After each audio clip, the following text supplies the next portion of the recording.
I have shared the screen. Please confirm me whether is the screen visible to all of you.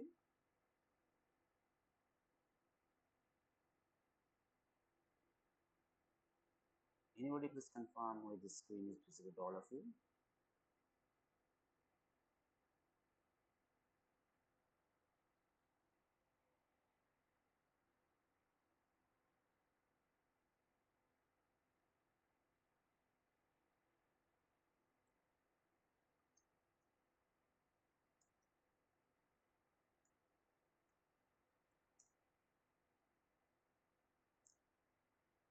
Anybody please confirm whether the screen is visible to all of you. Yes, sir, it means visual. Okay, thank you. Okay, so let's start. Okay, so let's start the today's topic. So today we shall. So okay, so last we shall continue. We shall started with compact spaces. Okay, so today also we shall continue with that. Okay, because there are lots of things that has not been covered in the last class. Okay. So before continuing, before starting, let me know, do you have any question from the previous sessions? If you have any question from my previous live session or any question from the practice assignment or surgery assignment, please let me know. And keep in mind that this session is for solving problems. So if you have any problem without any hesitation, you can ask me. I will try to solve as much as I can. Okay. If you have any question, please let me know. I shall wait for 1 or 2 minutes, and if I get no question, then I shall start that's this session. Okay. Mm.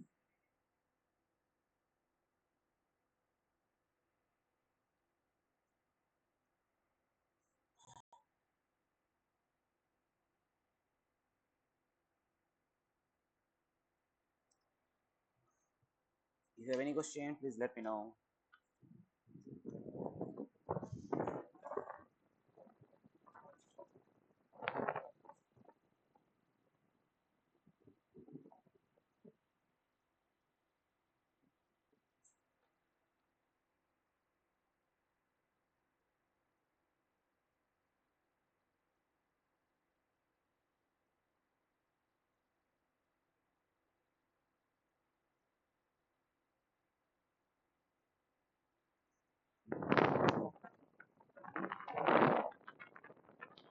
Okay, it seems that there is a question. So, okay,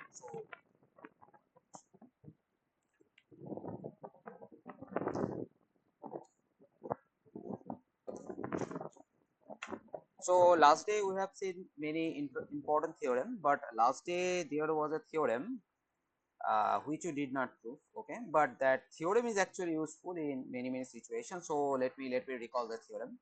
The thing is, let x and y, and also one more thing, while writing on the screen I am unable to see the chat. Okay, so if you anybody have any question, please unmute yourself and ask the question without hesitation, because this session is only for problem solving. Okay, so the last session the theorem which I did not prove is that suppose x and y are two compact spaces. Okay, then their Cartesian product obviously is product topology. I mean, anyway, in Cartesian product topology and box topology, same thing. Okay, so x and y compact space, then the Cartesian product is also compact. Okay, this we did not prove in the last session. Okay, we will prove this, but not right now. There are many problems we have first solved, then later we'll solve. And there is one more very interesting theorem. We will see its proof later. For the timing, let me write down the statement. The thing is, arbitrary product of compact spaces is compact. So what does that mean? That is, suppose A alphas, the collection of compact spaces, then the product is also compact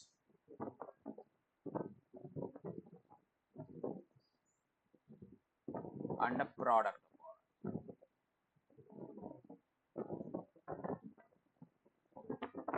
So this tells that for arbitrary product, compact arbitrary product compact spaces is also compact another product topology. Okay. So this is the thing, and this theorem is known as Gresham's theorem. Sorry, yeah, Gresham's theorem. Sorry, it's not Gresham's theorem. This is known as Tikhonov's theorem.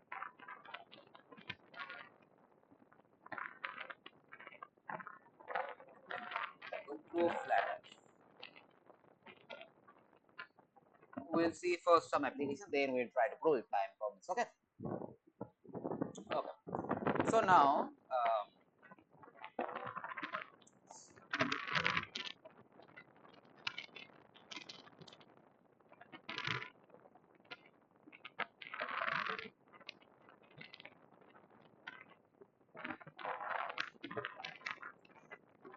so these are the two things that were pending from the last session. And so today, right now, the first theorem which we are going to look into it, known as finite intersection property.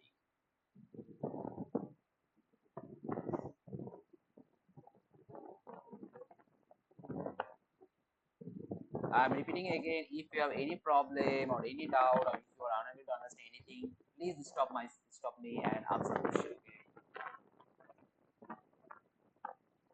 Finite intersection property is known as A5P in for some short form. Okay? So, first comes definition. So firstly, let me tell what this thing will do. Okay. So finite intersection property is another criteria of determining whether some space is compact or not. Okay. It is a second way of proving that something is compact or not. Is a criteria. So it's if and only. So the statement which we are going to see after 2 minutes will be a if and only condition. Okay. That's all. So let me write down the statement first.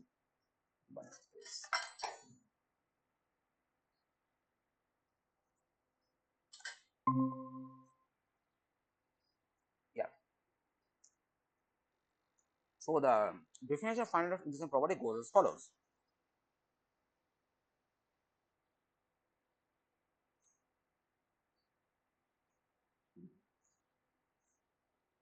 A collection C of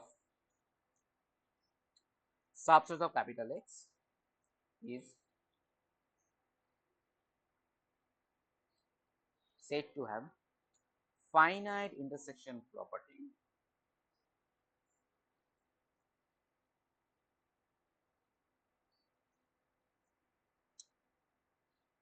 if for every finite subcollection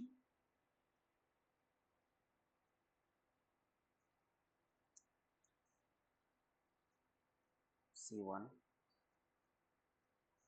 C2, Cn of C, the intersection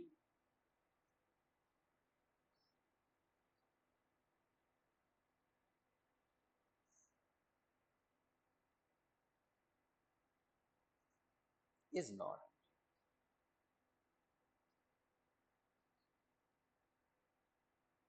So this is a finite intersection property. So what does this tell? This tells that suppose you have a collection C of subsets F that is which is that has the property the finite, that is a property like if we consider any finite subcollection from the collection capital C, then all intersection will be non-empty. Okay, so this is a finite intersection property. So this is the definition. Okay, so now the main theorem comes.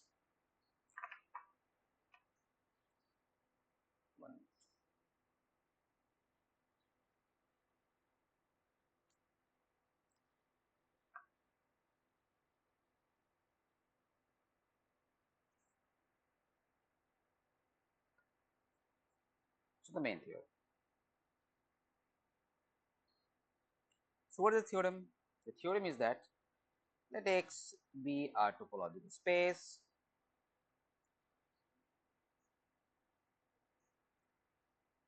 in between. If you have any doubt, please ask me. Try to interact as much as possible, okay? So that this session will be helpful for all of you, and including me too, because I also sometimes learn something new. So let the theorem instead goes as follows. Suppose let X be a topological space, then X is compact if and only if, sorry, the if and only statement, X is compact if and only if for every collection C of closed sets in X having FIP, means finite intersection property, has non-empty intersection.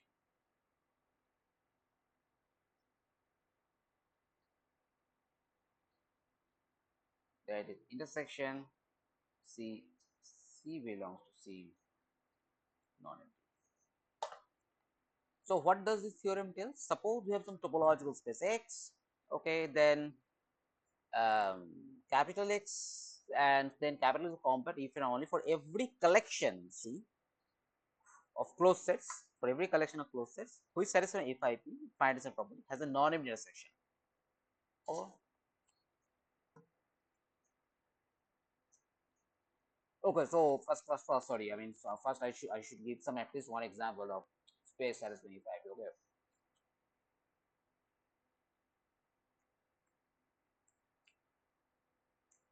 so we can one collection we can take like minus n comma n. So this collection always satisfy FIP, right? Yes or no? This collection will always satisfy FIP. Yes or no?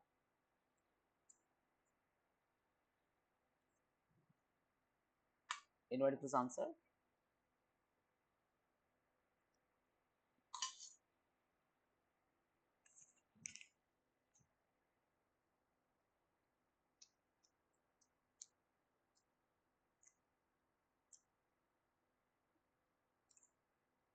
Okay. Okay, I have it is clear till now. So how now? So now, anybody please tell how to prove this theorem? So whatever the statement that I wrote, please think about it. Take your time and let me know how to prove it.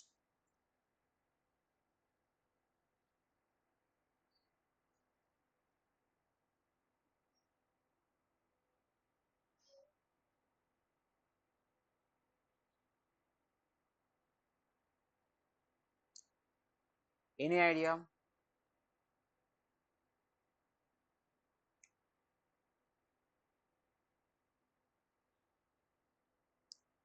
Think about it. Take your time and let me know. I shall wait for a few minutes.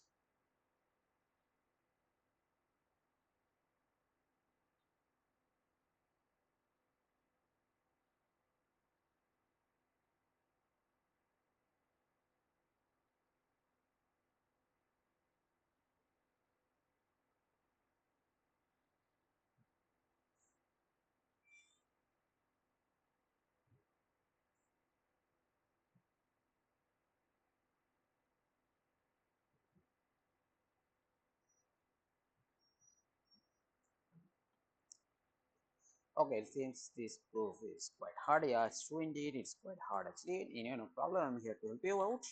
Remember that. Okay. So let's do the proof. Okay.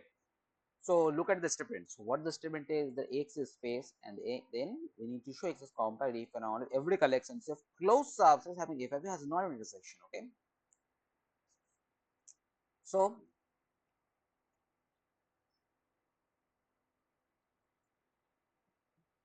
So what we will do first, let x is compact. Let x be compact. Then what we will take? So choose C be a collection of closed subsets of x having a value. Now we need to actually show that intersection C. No need to, right? Suppose intersection C empty. Okay. This means what? Union of C belongs to C, C complement equal to whole of X. This implies what? C complement is an open cover of X, correct? This implies what? This now we have assumed that what? We have assumed that X is compact, correct? So now what we can do? So this is similar to what? So since CC, sorry, I just screen I forgot. So now look, okay. So the C complement is, so this collection C complement is open cover of capital X. Okay. This means what? This implies capital X is,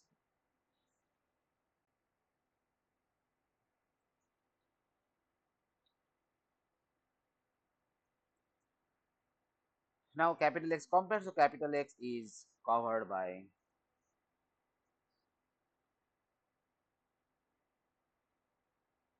parts are covered.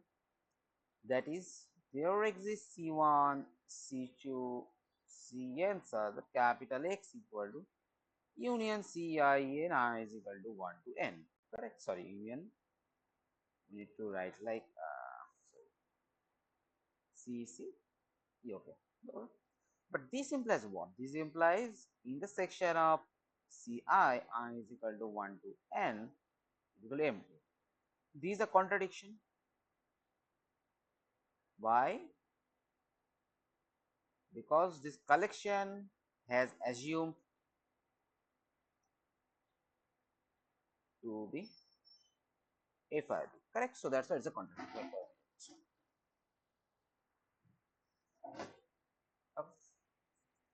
So yeah. So that's the proof. So please let me know. Do you have any doubt in the proof, or else I will repeat the proof.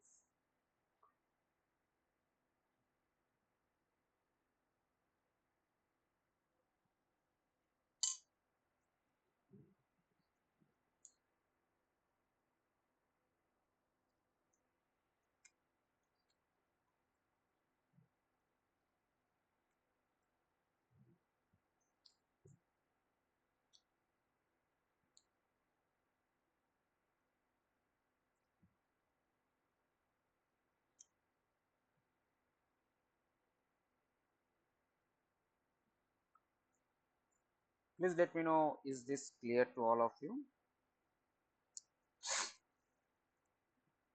Take your time and let me know.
Okay, so let me know, do you have any doubts, any questions? Okay, it seems not. Okay, so okay, whatever the situation is, let me repeat it this argument again. Okay,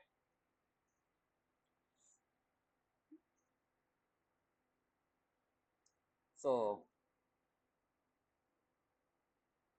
so so suppose first we have a first assume that x is compact. Okay, Excuse me. Hello. please tell. Okay, can you hear me? Yeah, I can hear you. Please tell your question. And how we can prove that the Cartesian product of compact space is compact? Okay, so the point is that the Cartesian product complex space is compact. It is look okay. So your name is okay Mustaq. So okay Mustaq, look. So the point is there is one technical tool named as tubular neighborhood theorem. Okay, or tube lemma. Okay. Now the point is that that proofs involves a lot of time and lot of technical things. And this session has mainly targeted for problem solving. Okay. So we will prove this the partition product complex compact later, but right now we are not going to prove this. Okay. So I shall keep this proof pending, and we will see the proof at the end of this course. Okay, or at least after finishing compactness, connectedness, separation axiom, countability axiom, we will then go for the those complicated proofs, because this proof is actually totally counterintuitive. So it will take a lot of time. It will take full one class to discuss this proof. Okay, so that's why right now this proof is pending. You understand? Okay. Yeah. Okay. Thank you. Okay. So yeah. So tell me this proof that finite is a property of compact space. Did you are able to um, get this proof properly?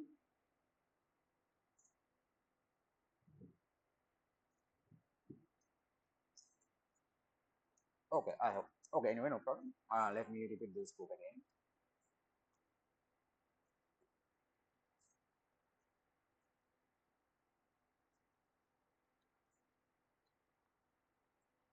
So let X be compact and C be a collection of closed subsets of X having finite reduction property. And what we need to show? We need to show that. So what we need to show? We need to show the inter.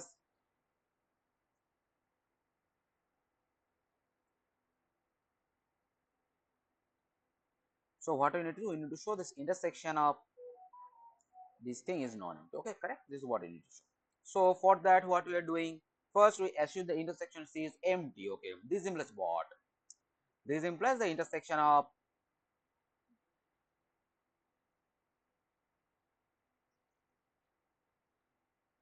this implies the intersection of complement of these all those C's are equal to all of this. This implies what? All those complements of C form the open cover of capital X. So these are open cover capital X. But since X is compact by choice, so X can be covered by finite subset of it. So we can get finite number of C1 to Cn from this set capital C, such that X equal to union of the CCIs. Okay. So this implies what? This finite intersection of C1 C2 Cn is empty, but that's not possible because by your choice Ci's belongs to collection capital C, and as capital C is a collection of closed subsets of X satisfying finite property. But here the intersection is empty, so it's a contradiction. So our assumption is wrong. Um, that is this intersection is always empty. Okay, so that is the proof. Okay, so now let's dive into the second part of this proof. Okay, so second part, if you have any doubt, please let me know. Okay,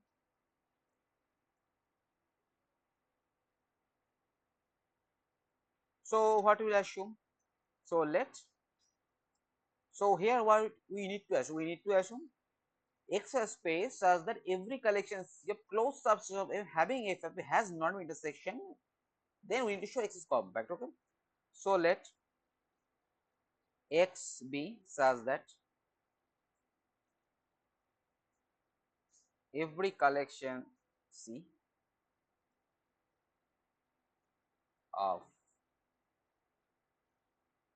compacts as well X having FIP have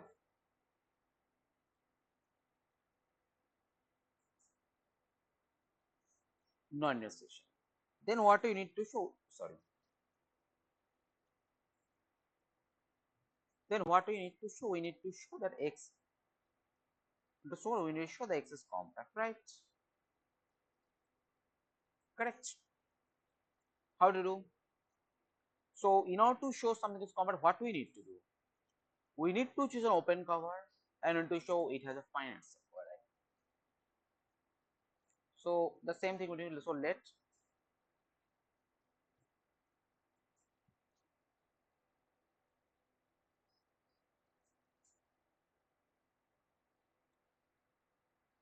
um, let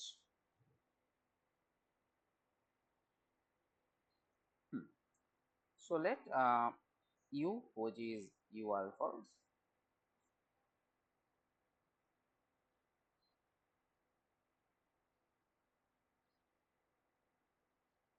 be an open cover capital X. Okay.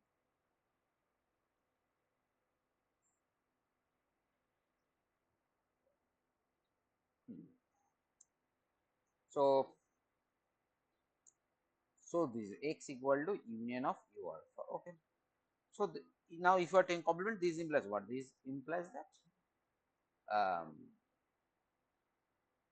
intersection of u alpha's complement is null set.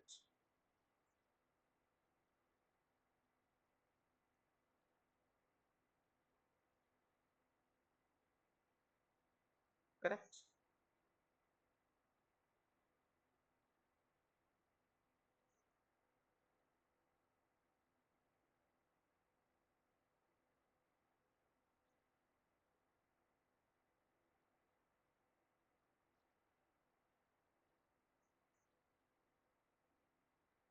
So this implies what? So now observe that this u alpha complement is an collection of what? Collection of closed subsets of X. Correct.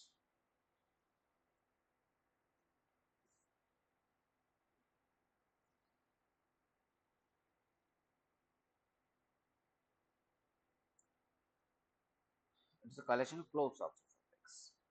Okay.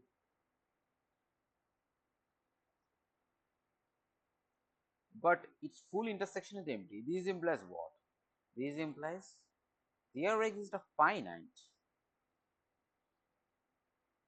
subcollection of this such that it has empty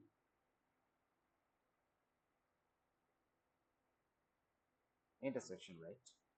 So this implies intersection of u alpha complement. Sorry. So this implies what? This implies there exists alpha 1, alpha 2, alpha n such that intersection of u alpha I complement I is equal to 1 to n is equal to empty, right? And this implies what? This implies union of u alpha I is equal to 1 to n is equal to whole of x. Sorry, let me write. Yeah, so this is equal to whole of x, correct? So this implies what? X is compact.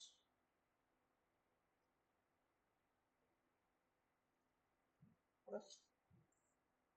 So let me know, are you uh, able to understand the whole proof or not?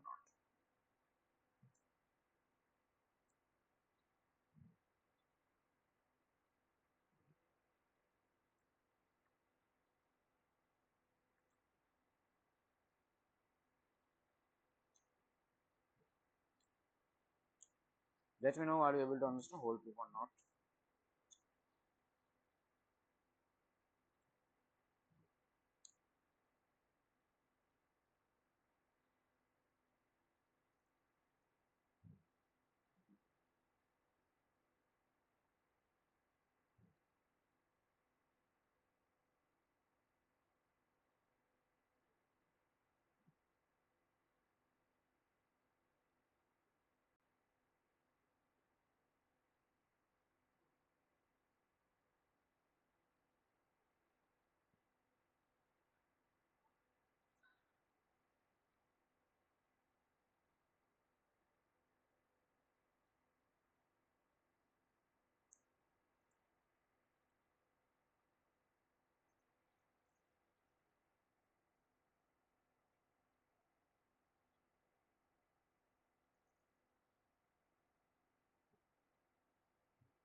Okay, so if you have doubt, so let me repeat this proof here. One minute.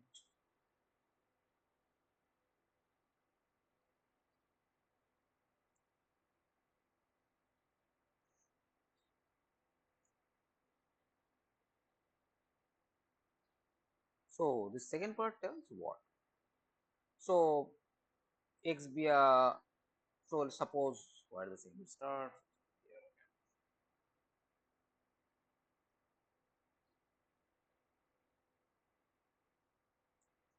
So let x be a space such that x be a space such that every collection C of compact subspace of having FIP has non intersection, right?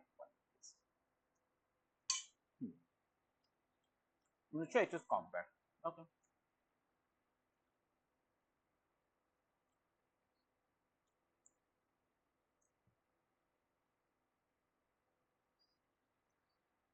So what we'll do? So we took an open cover U alpha of capital X. Okay. So this implies what? This implies X equal to union of U alpha. So now if you take the complement, it will be now empty set is equal to union intersection of U alpha complement. Correct.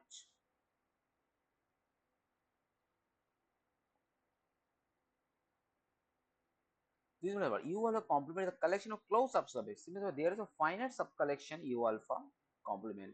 So it has empty intersection. Now since U alpha is a closed subspace, so it must have intersection. I mean, it cannot satisfy finite dimensional property. Otherwise, its whole intersection should be non-empty. But since whole intersection empty, it cannot have finite dimensional property because there is a finite subcollection of U alpha complements. So whose intersection is empty. So this intersection empty. This implies the X is compact. Oh, so that's the proof. Okay. Yeah, it is not difficult, but it is tricky. Okay. I hope you are able to understand the whole proof. Okay. So this is one characterization of compactness. So let me know. Do you have any doubt? Any question?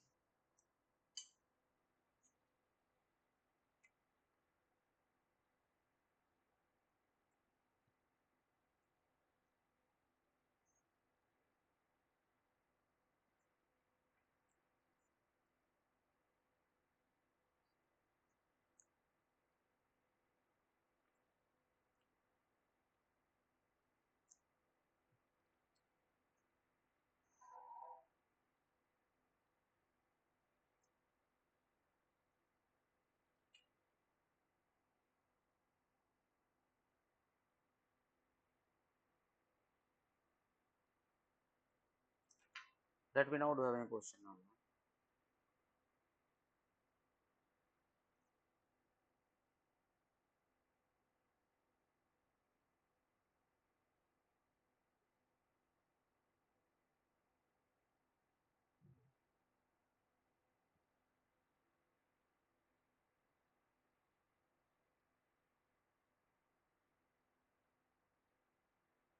Okay, it seems that is the question.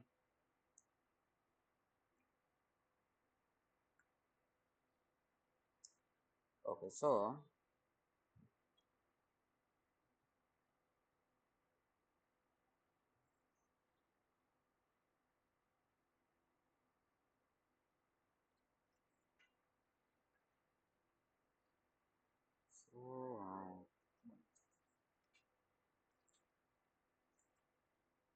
okay. So now the thing comes named as local compactness.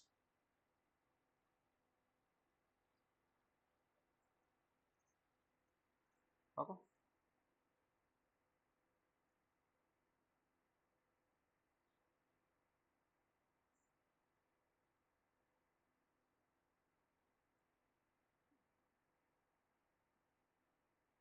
So first go for definition.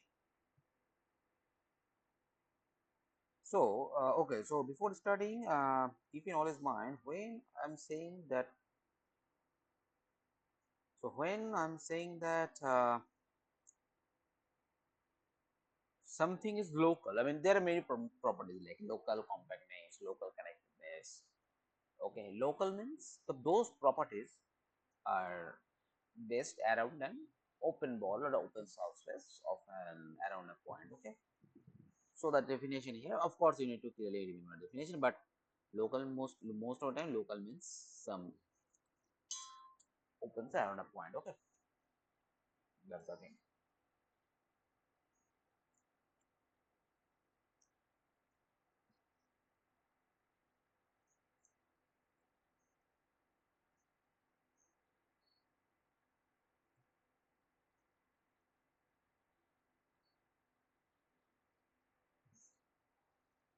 So let's write the definition. So definition goes as follows: a space X is said to be locally compact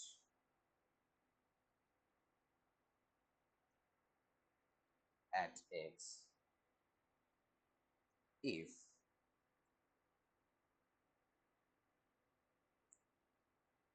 if there exists a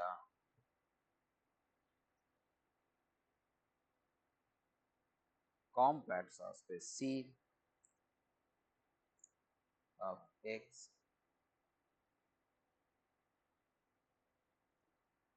that contains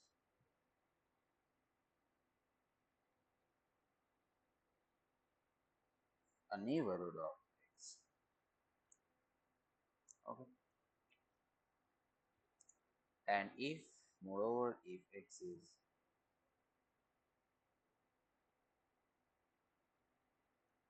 locally compact at each of its points,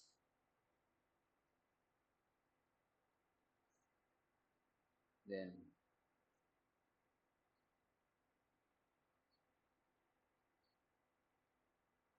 X is said to be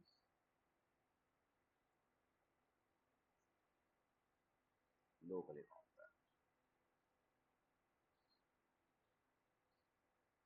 So definition, there are two parts. First part is a space is X said to be locally compact at X if there is a compact subset of X that contains a neighborhood of X. Okay. First thing. And then X is said to be locally compact at X. Here is at X is there.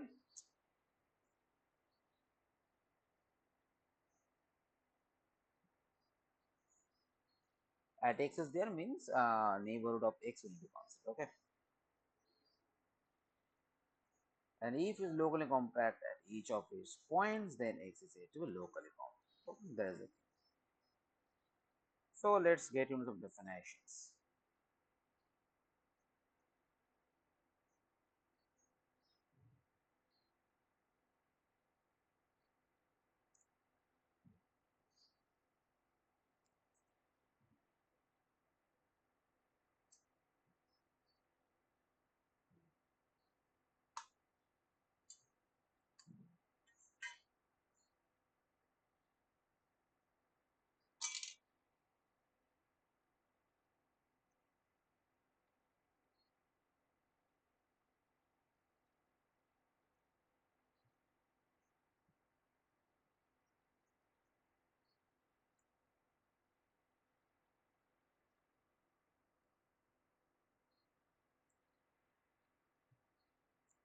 So the okay, so this is already definition goes. Now let's get into some examples.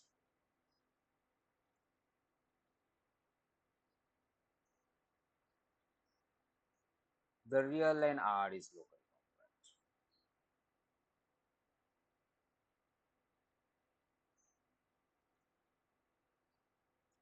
Why?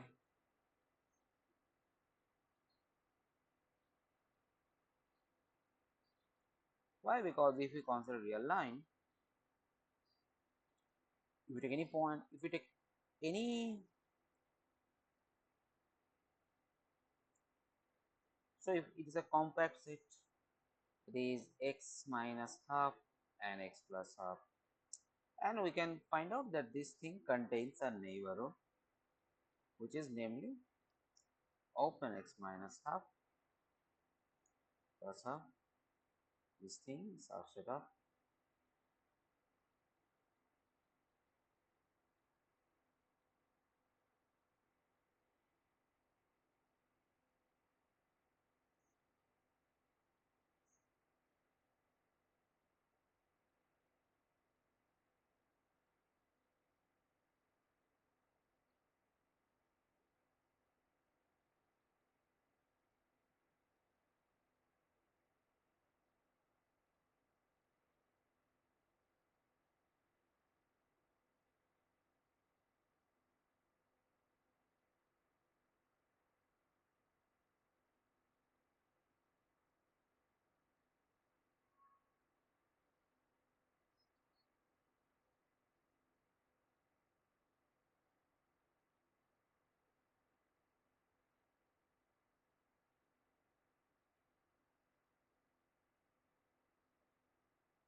So this is the example. Okay. So similarly, R to the power n locally compact. In the meantime, if you have any doubt, please ask me. Please unmute yourself, ask me. Okay. Okay. So the next important thing which comes is the locally compact house stuff. Okay. I mean, of course, from the definition is clear that it means locally compact space, but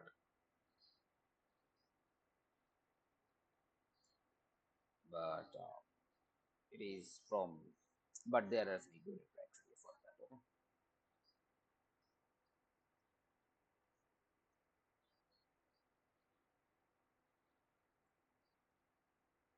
So this.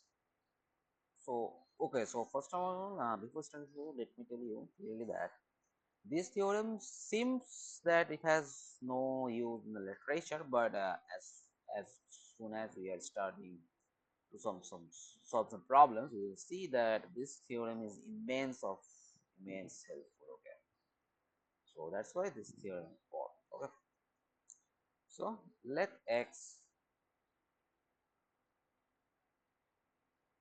this.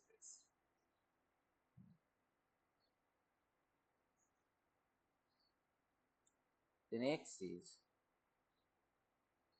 locally compact house of heap and all. There exists a space y satisfying the following.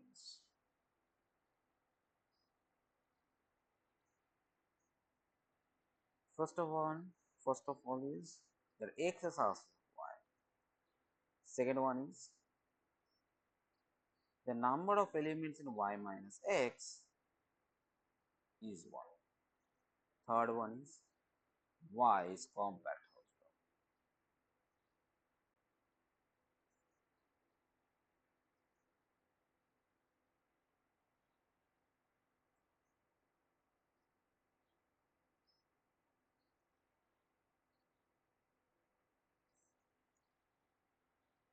So we have this. So the statement is like suppose the x is space, then x is locally compact house if there is a space y satisfying the following condition: x outside of y and y minus x is identical.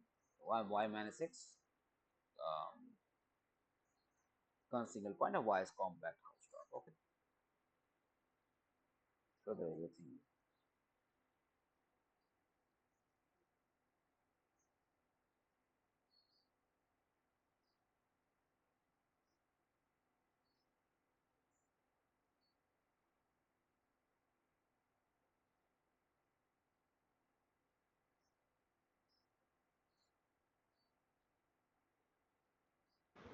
The second point is this the cardinality of y minus x? Yeah, this is the cardinal of y minus x. Sorry, yeah. Okay, so just by adding one point, the space will become compact. Yes, right. Okay, is it like one point compactification? Ah, yes, correct. Completely correct.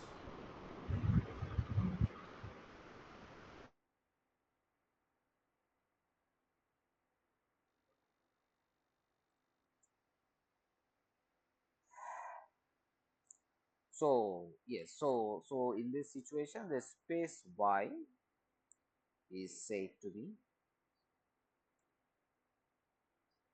one point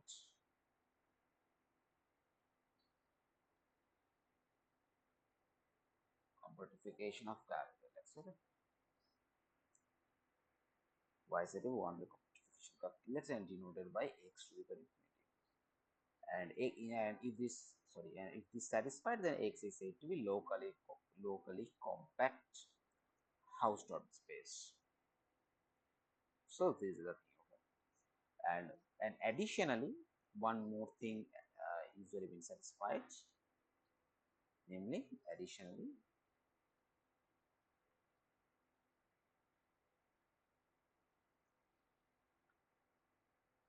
one point compactification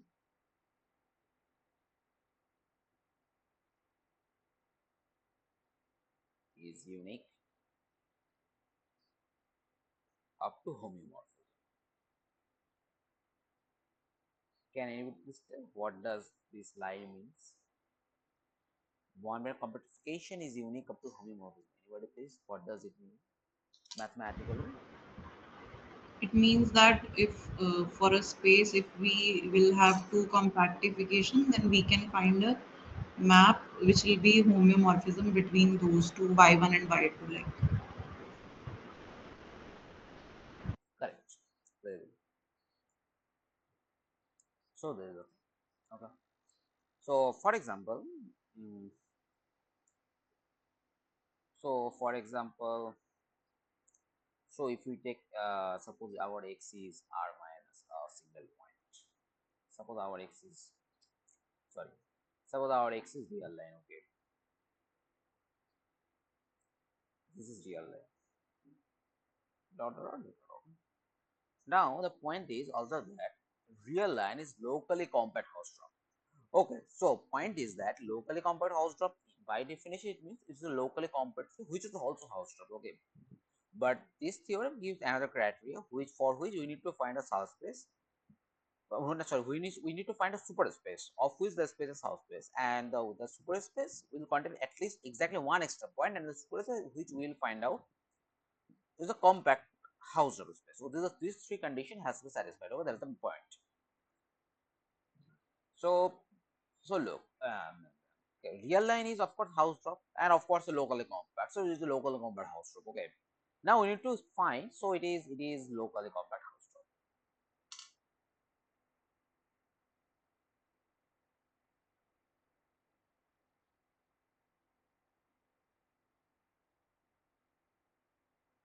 It is locally compact. Now we need to find some subspace which contains this real line. Okay. So this real line can be thought as like this.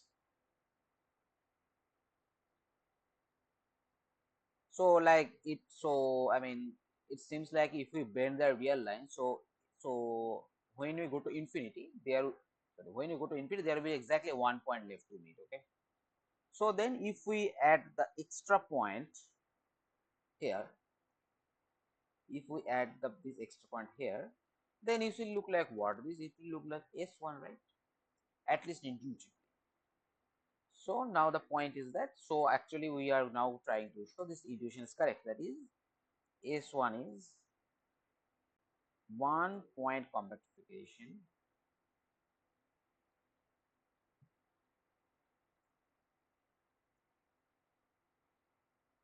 of real line. Okay. So now tell me how to prove this. So the intuition goes as follows: we have real line and we can bend this real line so that if we go to infinity, this bending looks like there is one point left. So if we add that one point, it will be full circle. So this intuition tells that S1 is one compactification. Now, for in order to prove this, what we need to do, I mean, what we need to show. We need to show three things, namely, real line is a subset of S1.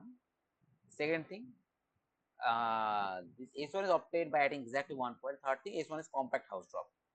First of one, S1 is compact house drop. It is fine, I guess. There is nothing to do. We need to show two things, that real line is subset of S1, and we got it by exactly adding 1 point. So by adding 1 point, it is also clear from picture, but we need to prove it mathematically. So tell me how to do this.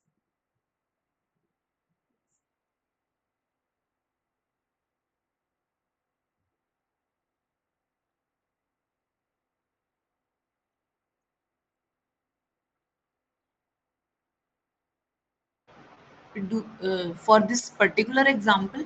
Yeah, yeah, yeah.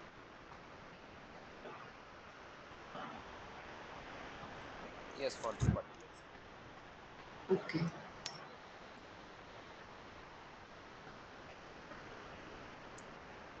I mean, so if we want to show the real line is a subset of S1, of course, it is not directly possible, right?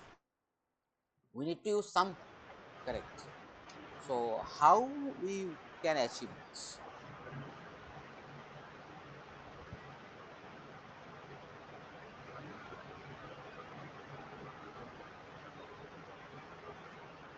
Think about it.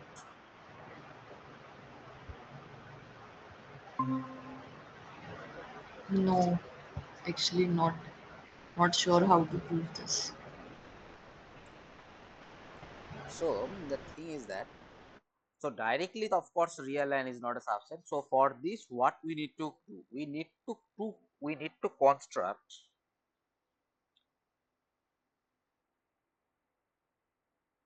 a map which is continuous, obviously. Okay, continuous map from R to S1, call it F. How we need to show such that F is embedding onto its image. So do you understand what does it mean? Yes. So means f of r is homomorphic to real line, correct? So if we Yes, are sir. able to show this, then this will indirectly tells that real line is a subset of S1, correct? Along with, we Yes. need to show, along with plus we need to show that cardinality of S1 minus f of r exactly equal to 1, right?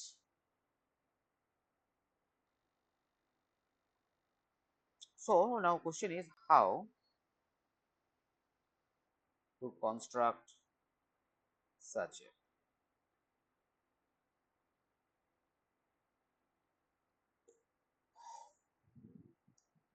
any idea, anything have you seen before? I'm sure you have seen before, I guess. Yes, true. But something like we have to, if t is a real number, we have to map it to somewhat like cos t comma sin t. But now, since it has to be an embedding, so it should be injective. So to make it injective, I think we should ensure that this the theta, if I'll vary t, the theta should vary with, like, it should not vary more than 2 pi times, like, so that there will be this, so that the map will be injective. But Huh, I'm not sure how to. but I mean, so if you think about the argument, your argument is correct. But the point is that, so if you cannot let the theta go beyond 2 pi, then it will not, the domain will not cover the whole of the real line, right? Yes. We need to cover the whole of the real line. So in this direction, have you seen anything like that? I mean, I'm sure everybody has seen it. Just you need to recognize it. You have already seen it. So, well, no problem. So you have seen some definitely something known as stereographic projection, right? Yes. Yeah, one minute. Okay, okay, okay. So there is a complicated expression. I'm not writing the complete expression. I'm going to explain how this extruder projection is injective geometrically. Okay. So, so basically, what is extruder projection? Is some map from real line to circle. Okay. So, so this is our circle.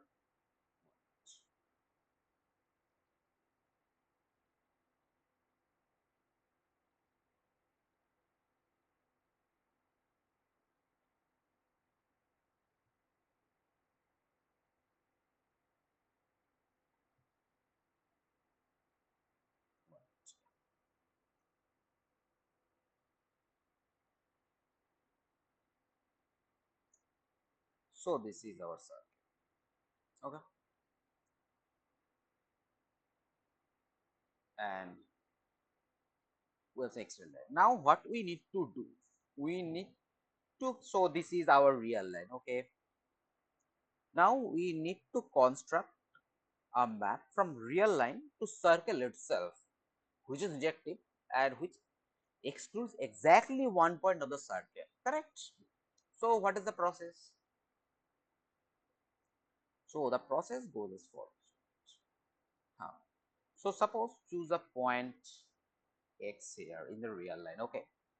Now this is a top point of the circle. Okay, topmost point. Correct. Now what are you doing? So now we are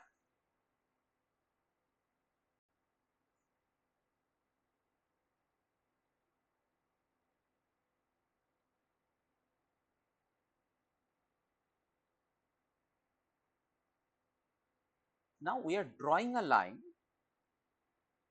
from this capital X to this topmost point. Okay. Now look at this point of intersection.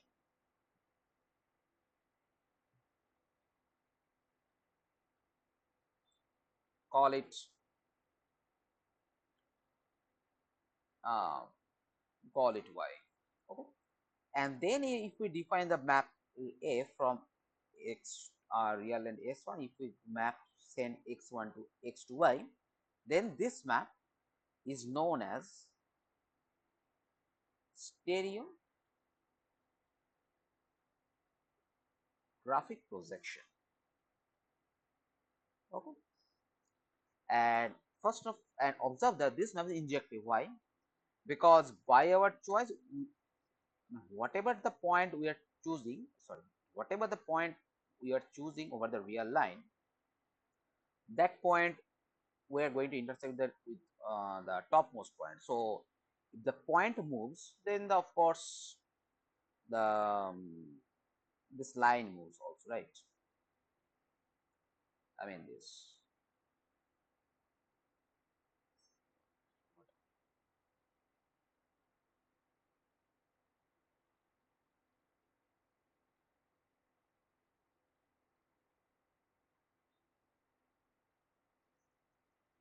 So of course, so if this line moves, then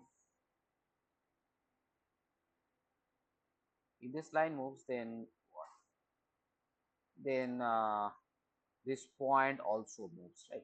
So that's why this map is also objective. So if S1 to R2 S1 is a map, is restore position which is embedding, and also it leaves one image because this point itself does not belongs to image.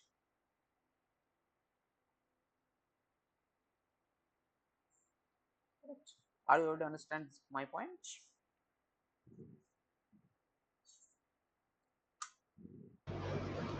Yes, sir, but I'm not sure how, like, what we'll do for the points which are below, which are in the lower half of the circle.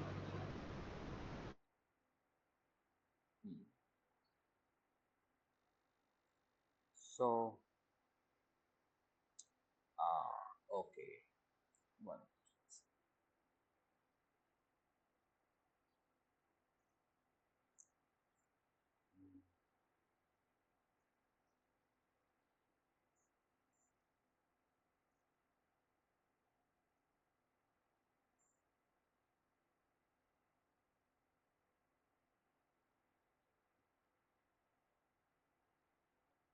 Okay, then very good observation. Okay, okay. So for that, what we can do? So instead of okay, so good observation. So instead of taking the circle as center of the xy axis, what we can do? We can take the circle above x axis, correct?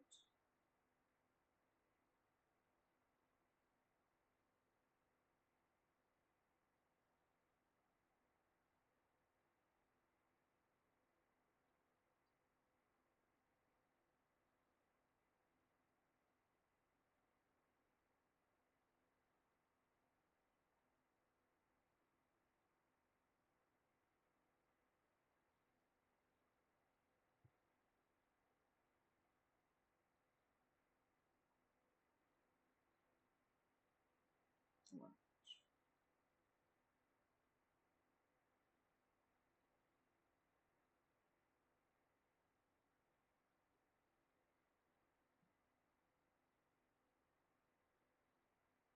sorry.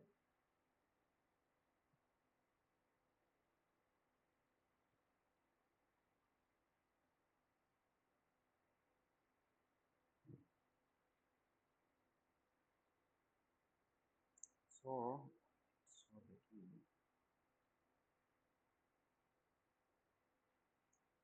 so there is some issue with the software itself. So sorry for the inconvenience. Okay, so the software is back working. So okay, so for your question, actually very good observation. So instead of taking the circle, they are with centered origin, we can take the circle as follows. We can take the circle which touches the x-axis. Okay. Now, if we choose some point x here, okay, and note that this one is the topmost point.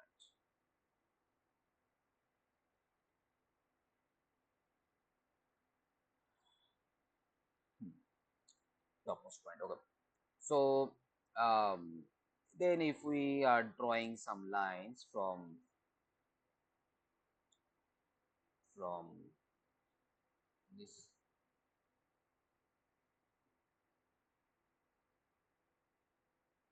this point to capital X,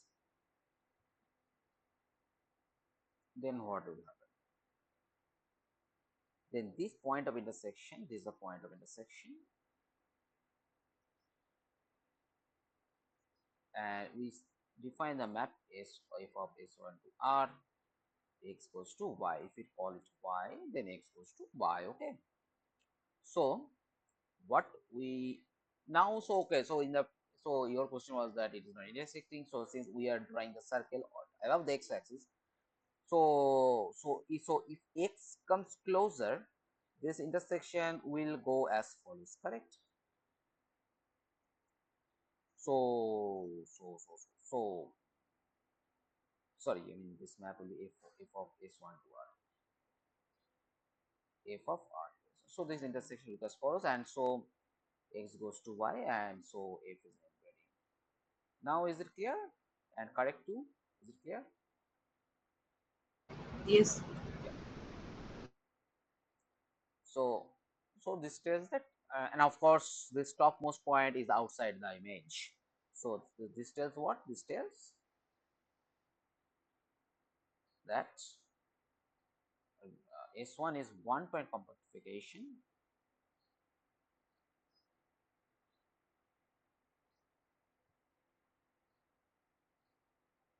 of real line. Correct. Okay. So now,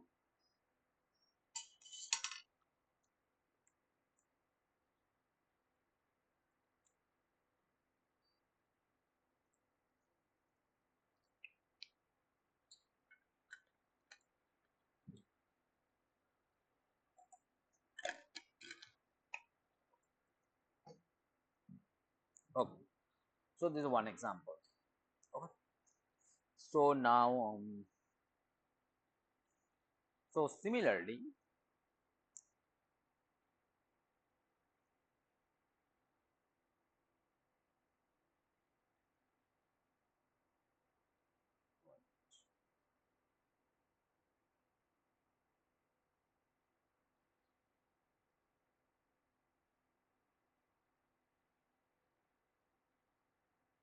similarly, Asn is one point compactification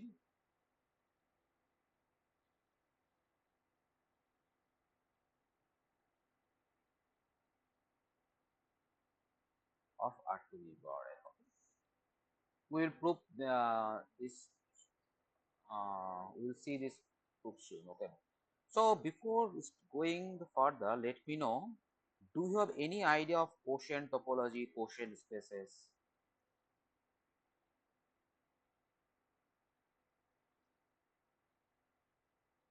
Any idea? Yes, it's a definition only. Yes, definition okay, but exact definition. Have you used this kind of things previously? I mean, okay, so no, okay, so let me know. Do you have intuition of the quotient topology? Okay, no problem. So we'll see the quotient topology in the upcoming session. Okay, because money complexification somehow involved inside the quotient topology too. So we can't ignore it. One is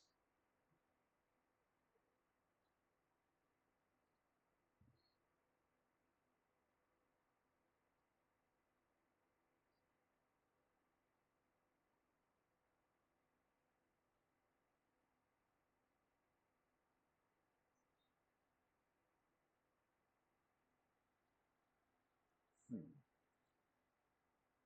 So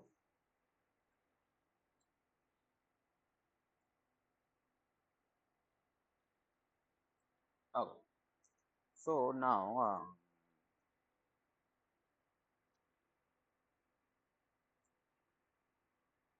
okay. So now let's get into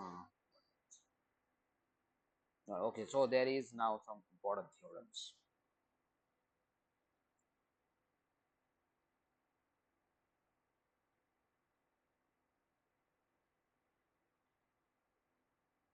Here goes for let X be Hausdorff space. Then X is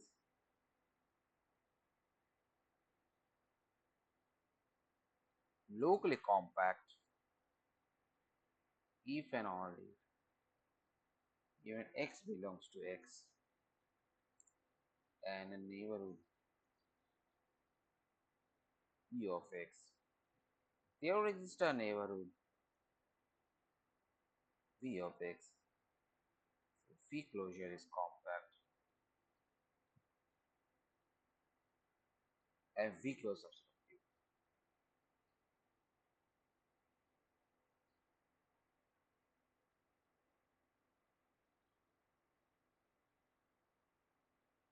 So X is a Hausdorff space, then X is a locally compact if and given X belongs to X and a neighborhood V of X. There is a neighborhood V of X as a V closure is compact. Okay. So this means what? I mean, why this is interesting? Because I mean, practically this type of situation comes when you solve examples. Okay, that's the thing, and it's a criteria of some space being locally compact. So this means what? If we have any x and if we have any neighborhood u, we will get a v inside such that its closure is also containing the opposite. Okay, that's the thing. How to prove this? Okay, proof is not difficult, but it is tricky also. So let's so look at the proof minus q.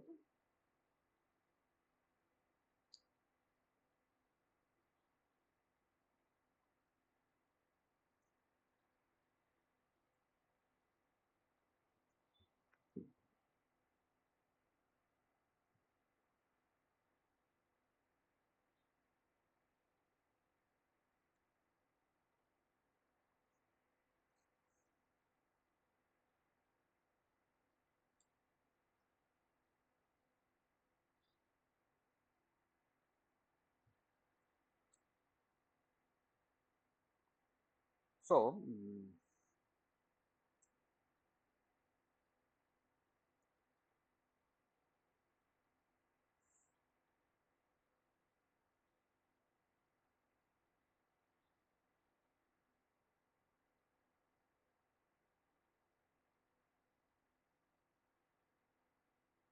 so obviously one side is, yeah, Yes. yeah, So if uh, for a neighborhood, if we can get this V closure, then it is one side, it is obvious. But if X is uh, locally compact, then we have to prove this. sorry, please repeat again. So then we can use this thing that we can use the definition of locally compact. So if I'll take a point, it will be contained in a compact subspace where a neighborhood will be containing that point, and then I have to take closure somehow in host of space.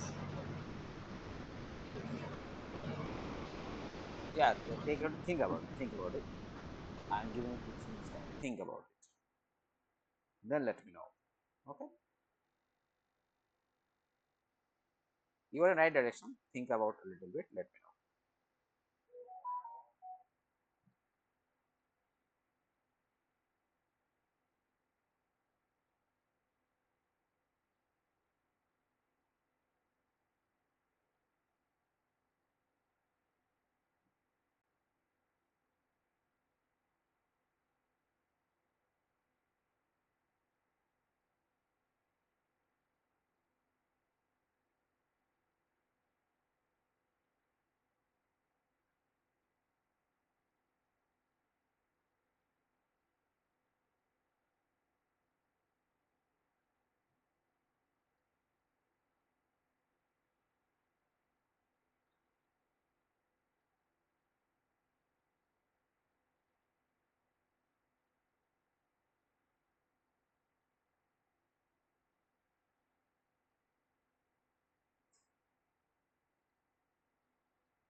Sir, if suppose X is locally compact and I have to prove the other statement.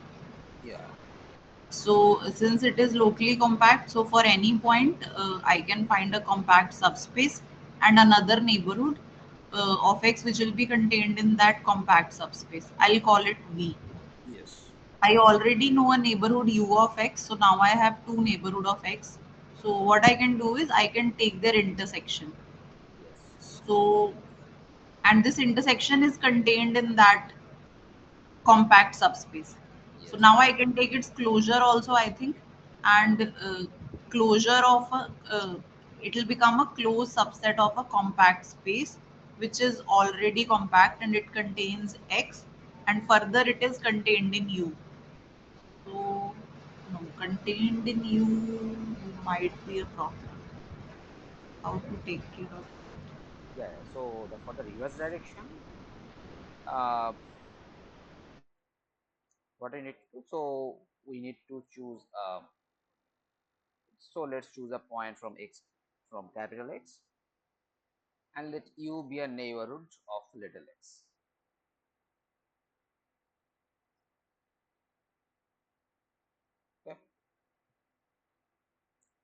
Now take one point compactification. I mean, this is 1 point compactification of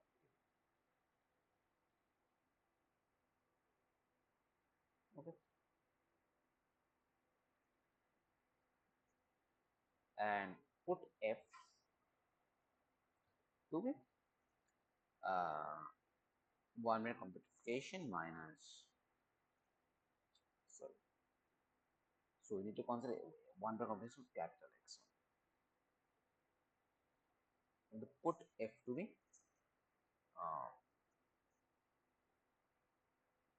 1 point compactification of X minus Q. Correct. So then this does what? So then so F will be closed in X infinity. So an X infinity already compact. So F is compact too. Okay. So now, so basically observe that F is compact and X is a point outside capital F, right? So this means what? There exists V1 and V2. This V1 containing X and V2 contain F such that V1 intersection V2 is empty and V1 V2 are open. That's correct. So then the closure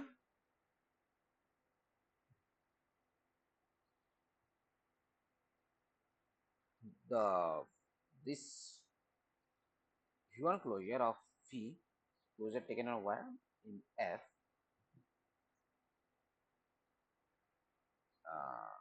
not F is Y X infinity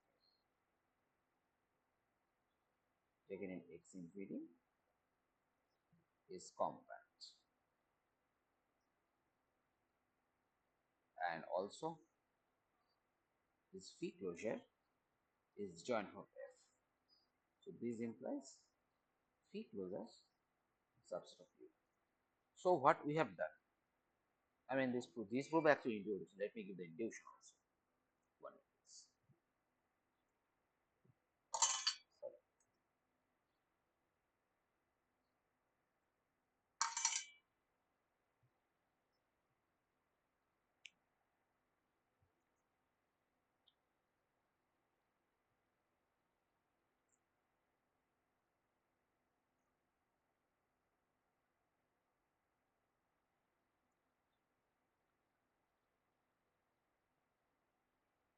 Yeah.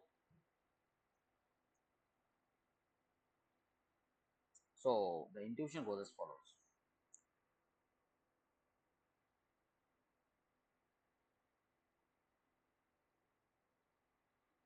So suppose we have some space X, okay, and X is a point and U is a neighborhood of capital X, okay.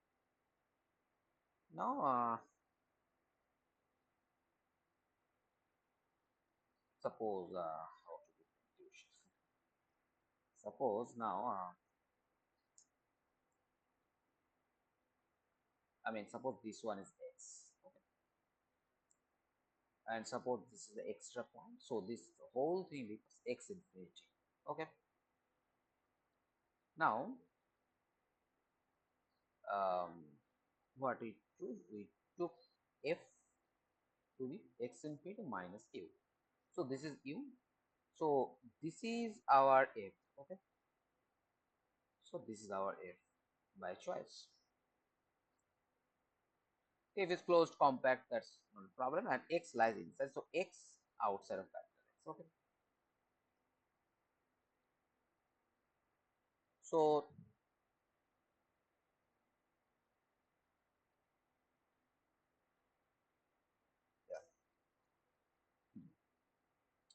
So now there exists. So now what we've done? So we have some v1, v2 contains capital such that v1 is v2 empty, okay, and v1, v2 open sets. So how this here will come in the picture? So this x contains v1, okay, and this capital F contains v2. I mean, somehow the v2 will be there. It's not possible to get the picture, okay. So now obviously this uh, v1. So obviously now since v1 is here, so v1 closure will be here. So that's why that's v1 closure intersection f is, sorry, this v1 closure intersection f here also. So that's why v1 closure contains of capital F. So that's all. I mean, you need to keep the track of the sets. That's all. There is nothing to actually except integration. Okay. So okay. So tell me, do you understand this book, or if not, then I will again do this book for you. Take your time, think about it, and let me It's done, sir. know. Okay. So what about others?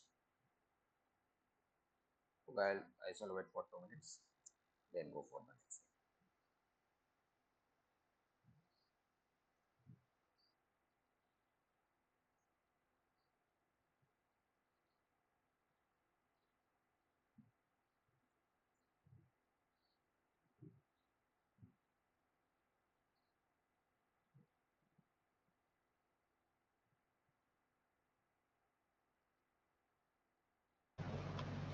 So there are some exercises in the notes which I'm not able to solve. So when can we do that? Uh, so exercise means from the assignment which you are going to submit that No, exercise. no, no, not that one. But in different modules, there are exercises at the end of the module. Not in every, but in some. Uh,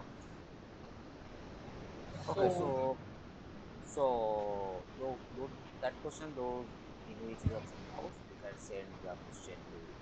I mean, you can send the question to email. I will give the reply. Okay, and if there are some questions which are pretty long to reply on the email, then I will discuss that question over the session. Okay, okay, yeah.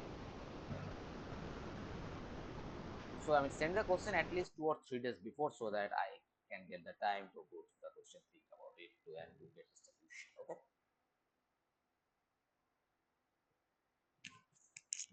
okay. Right. So now,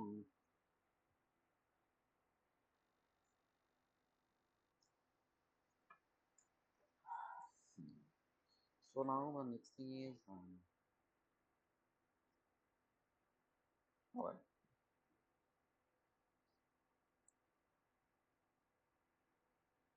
Okay. So now let's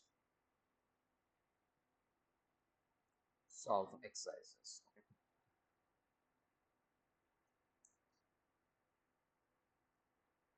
So,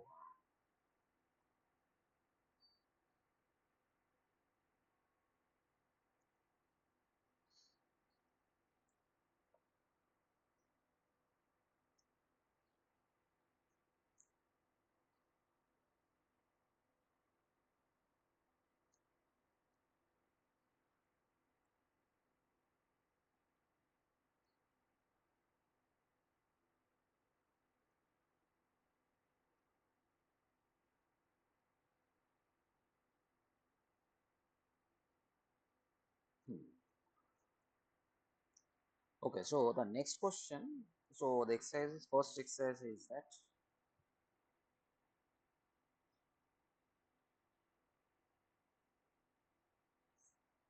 show that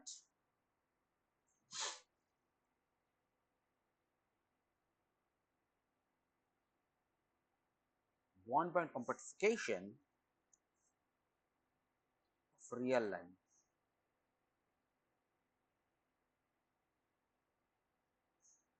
is homeomorphic sorry,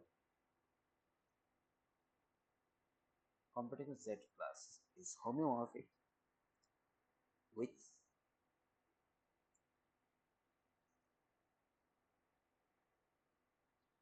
the subspace 0, 1 by n, Z plus of y. Okay, so that is okay. So now tell me how you do this. So one way competitive Z plus homeomorphic with the subspace. So of course by this thing, I mean by this 1 by n, so you have some intuition, you need to make some kind of function which sends you x goes to 1 by x, but you need to get some proper map along with proper arguments. So take your time, think about it. I mean, what you basically need to do what we need to construct a map, find a map f from x to, if we call this space y,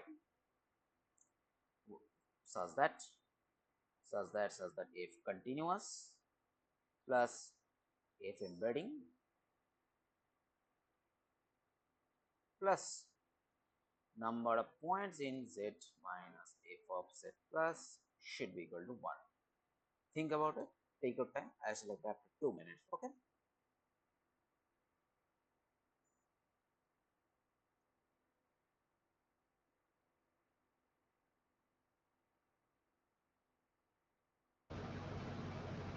Set is already there, n going to 1 by n.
Yeah. So okay. So what about last one?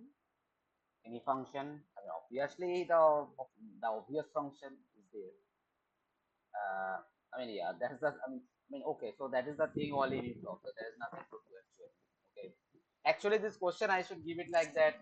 Find the one-bar compactification of z plus. So that should be better. But anyway. Okay.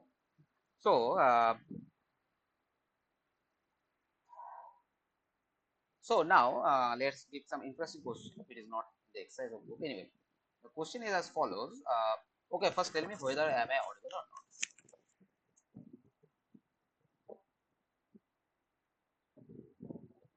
Okay, I hope I'm audible. Okay. So take one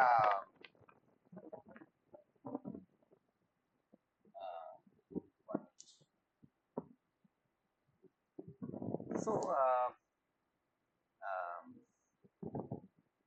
find 1 point compactification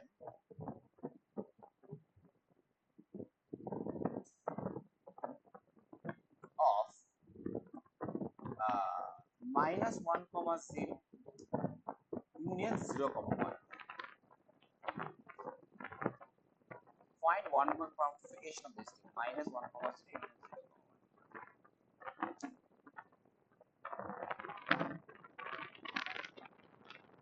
think about it. Like, this is intuitive actually, but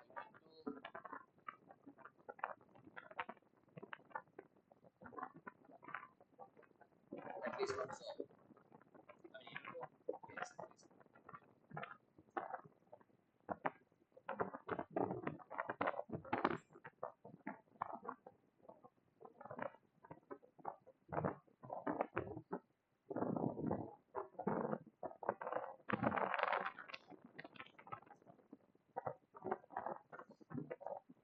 Anybody please think about it.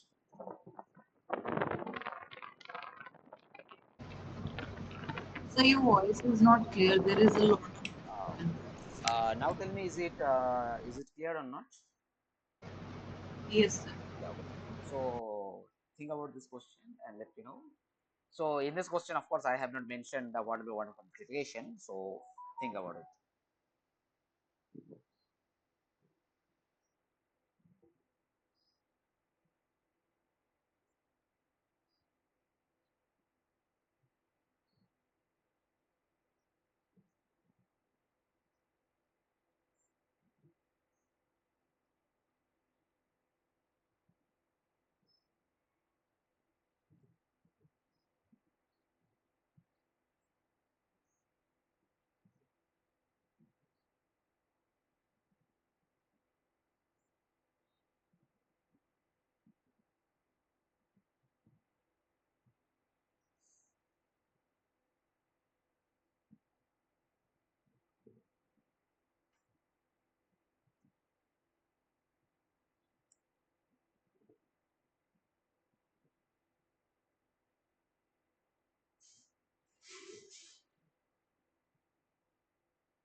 So okay, so if you are not able to guess the answer, so instead of thinking mathematically, try to get intuitively. I mean, try to guess intuitively. I mean, so what are the points? So this is minus 1 comma 0, and this is 0 comma 1, right? Uh, yeah. So now, I mean, so look, I mean, so in case of real line, what you've done? In case of real line, you bend the real line so that at infinity they are about to meet except one point, right? So you can also this bend technique here, right? You can use the bend technique here. So now try to guess.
So Okay, so look, since we can bend, so what we can do? We can we can bend this. This is open interval minus 1 comma 0, and we can bend this also. This is open interval 0 comma 1. Now if we add the point, so then I mean not like this, I mean this one. So if we add 1 point here, so that will make this whole thing compact, right? So this 1 point compactification of this is this thing. So this is it. Okay, it is formally known as figure 8. Okay, that's the thing. Okay. Are you able to get the point? Okay.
So now I hope this is clear to everybody. So the next question that which will close the following. Let me find this question actually.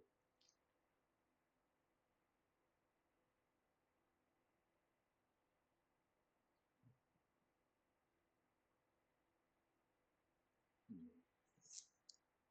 So I hope till now this much is clear. If not, uh, understood and let me know. Okay. So the next question is the following. Show that if capital X is a Hausdorff space,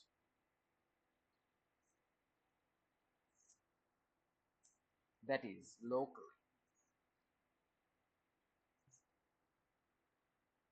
compact at point X, then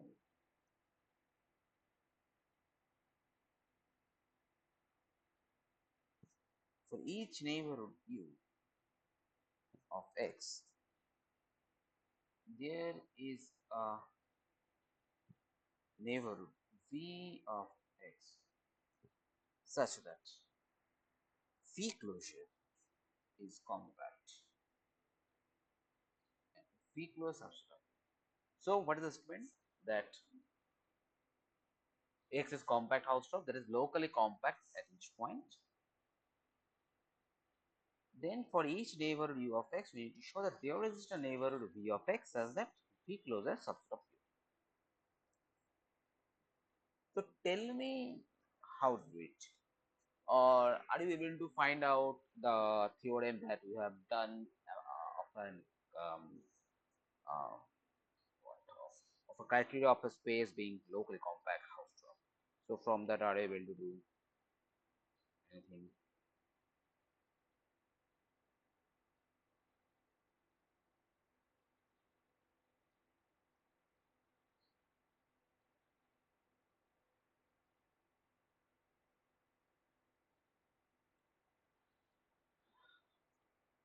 Think about it. It is not difficult. Just it so you have previously we have done a theorem now that a space is locally compact. House drop. I mean, if it's then something happened. Like I mean, it's just house drop in locally compact if and only some V closes subset of you. So go back to that theorem, read the experiment, and then try to solve the exercise. It is actually directly coming from that.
Okay.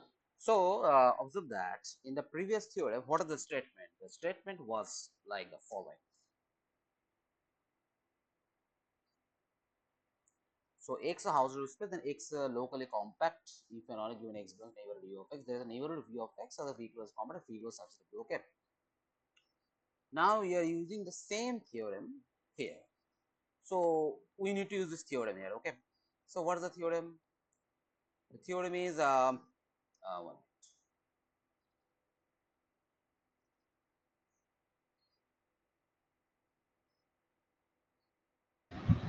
Hello, sir.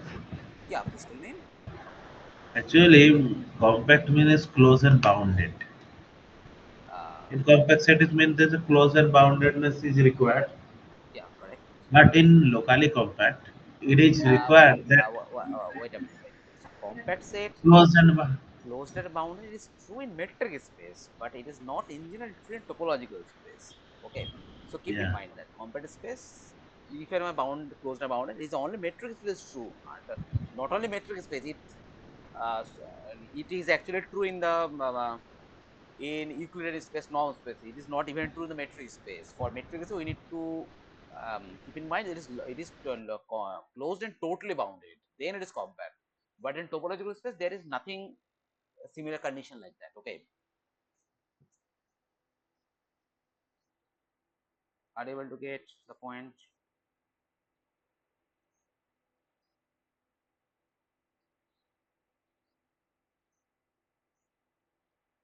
Are you able to get it?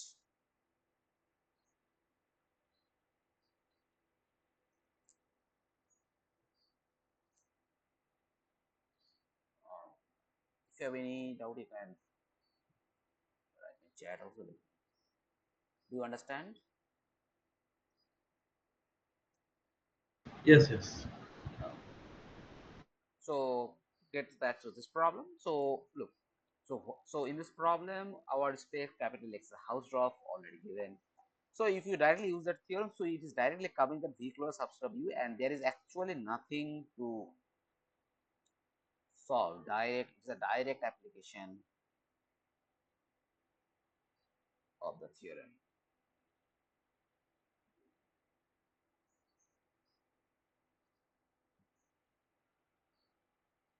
Okay. So that is a thing. Okay. Now one minute. So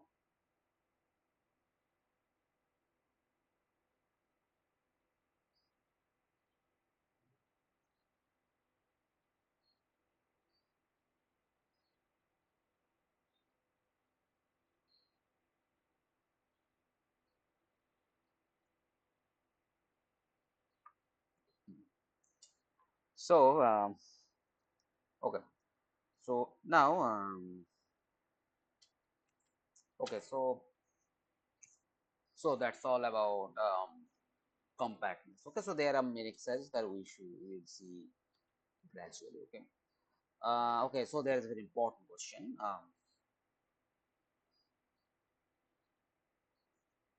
The statement goes as follows: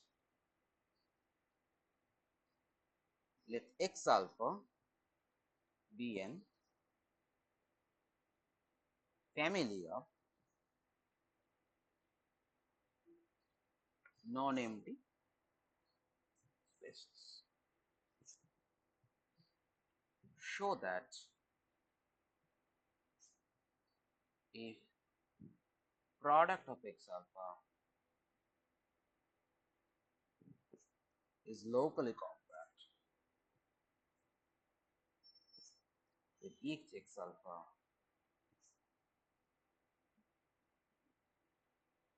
is locally compact, and X alpha compact for all but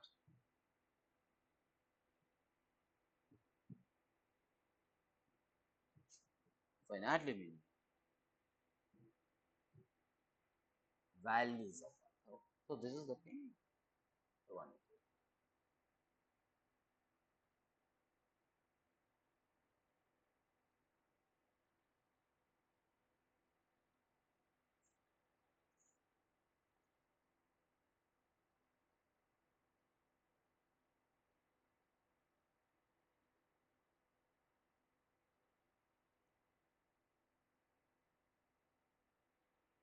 So what are the possible ways to prove this?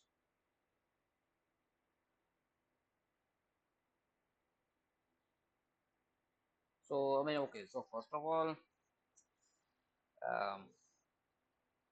first of all, sorry, let's take it down. Okay. First of all, okay. So mostly you need to only use the definition of local complex local connectivities. Okay. So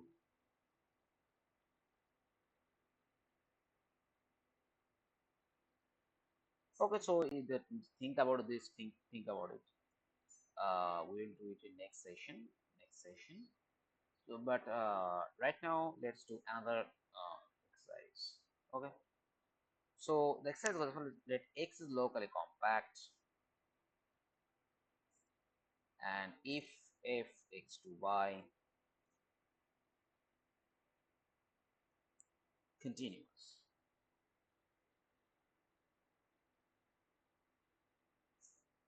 does it follow that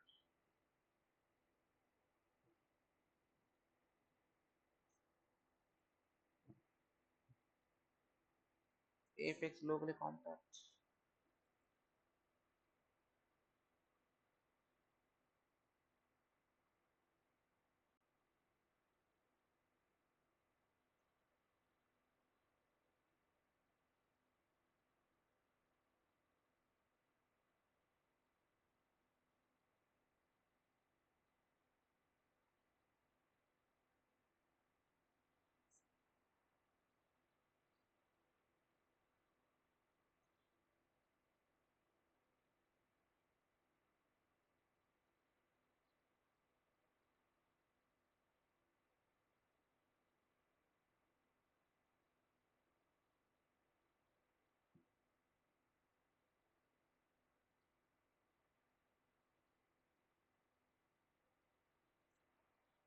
So, so let's try to look at this. So, if it's locally compact means what we need to do.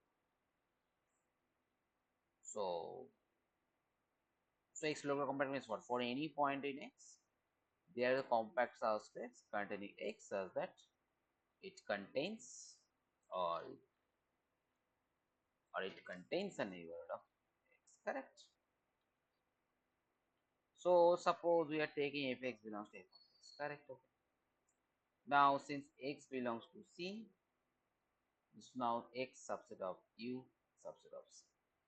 So this is what? Fx subset of f of U subset f of C. F of C compact. But f of U not necessarily compact. Correct. So so unless and until the given map is so I mean so if is not necessarily so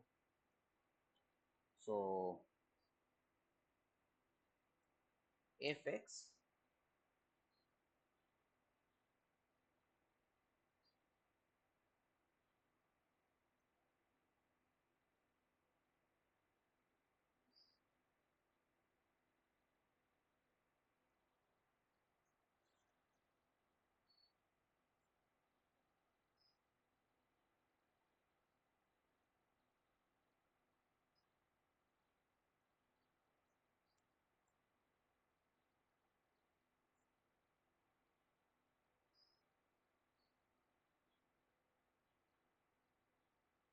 is not necessarily compact.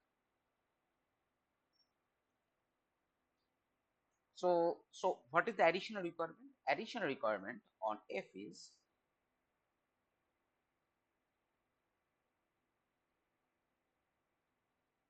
f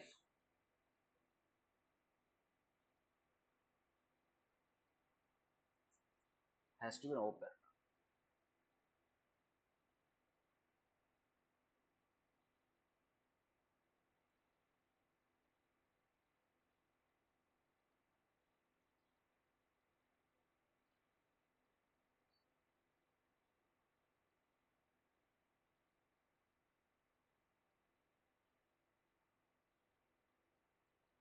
So if f is open map, then fx locally compact.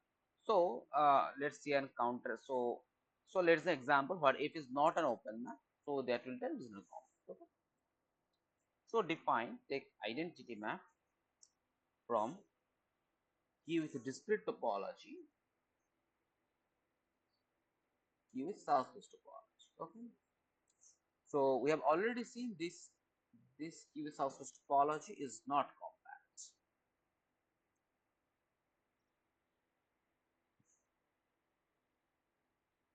We have seen this in the answer over the video.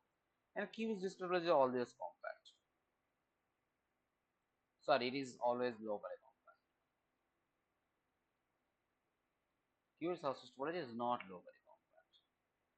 So that's why this theorem tells that unless and until a map is open map, it does can it no side not necessarily saying the locally compact. Okay, so that's the thing. So now, okay, so the exercise that we have seen before, the x alpha product is locally compact, they try to solve the dual solution. If not, then next session we will get into it. Okay. So now the next thing comes is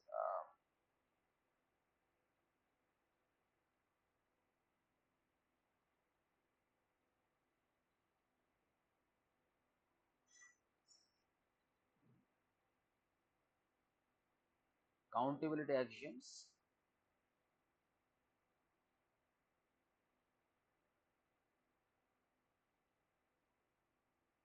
and separation axioms. Okay, this is the next thing. So so first of all, this countable axiom, separation axiom, why is important? Okay, so these things give some conditions about a space which is somehow sometimes not connected. I mean, sorry. I mean, so this gives some condition that I mean, I mean, these axioms plus something sometimes in the compactness, sometimes in the local compactness. Okay, and by the way, house roughness is also one category condition. Okay, and separate axioms. This gives like any basis element basis can be thought as any. I mean, any basis can be replaced by countable basis, co-finite basis, all those things. Okay, so this type of things, this counter separate axioms deals on how a basis or local neighborhoods can look like up to a certain extent, okay, without changing the property of given space. So that's why these things are important. Okay, so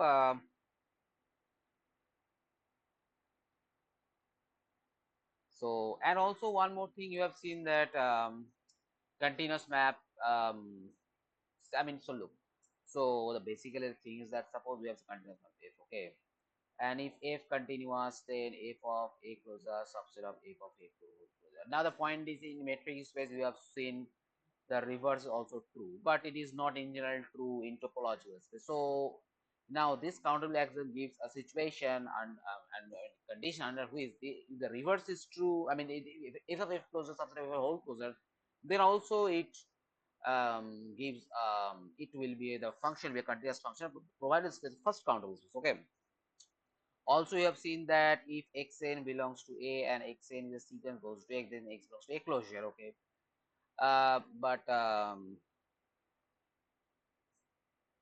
but if x belongs to a closure, then there exists a sequence xn in A such that xn goes to x. This type of things. Also, you have seen that if xn goes to x, then f of xn goes to f of x implies f continuous. These type of things are continue. These type of things are valid in the first countable space. That's why this first countable space is actually useful this time. Okay, and the several axiom is also in the same line. Okay, so okay, so today it is almost 2 hours. So this separation countable axiom we will start in the next last session, that is next Friday 7 to 9. And if you have any doubt, any question, please ask me in the next live session. Or better, do one thing. If you have any, so if you have any question, you can type. You can write down the email. If this is answer is small, I can type in the over the email. If it's a large answer or not a question, not an answer which is not possible right over the email, I shall get back to you over the next live session and shall explain the solution in the next live session. Okay. So that's all for today. So that's all. Thank you. I am leaving the session. Let's speak on the next Friday. Thank you.